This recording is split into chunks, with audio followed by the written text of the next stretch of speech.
Gawa tayo ng french fries, guys. Gamit itong aking potato cutter. French fries potato cutter. Something like that. Basta, yan na yun. So, anyway, guys, sasahig ko na lang ito ginawa kasi mahirap kapag doon sa countertop kasi hindi mo full force yung pag-push ng potato. Kaya, yan. So, makikita nyo, napakaganda. Parang instant siya na nagkakat ng napakagandang perfect na french fries. So, right after cutting, guys, diniretso ko na siya sa napakainit na mantika. As in, super duper hot talaga na mantika. Hindi na siya binabad sa kung ano-ano pa, cold water, ice water, or cornstarch, etc. Wala na.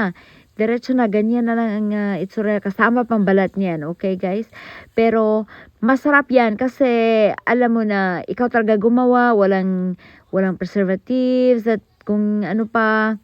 Ayan, may kasamang balat nga. So, balat is maganda, guys, kasi masustansya naman yung part ng masustansya naman yung balat ng potato, di ba? So, ayan, pagkatapos na lutuin, nilagyan ko ng asin kunti para naman magkalasa yung french fries at saka mix. So, yun lang. Masarap na tanghalian ito. Thanks for watching. Bye!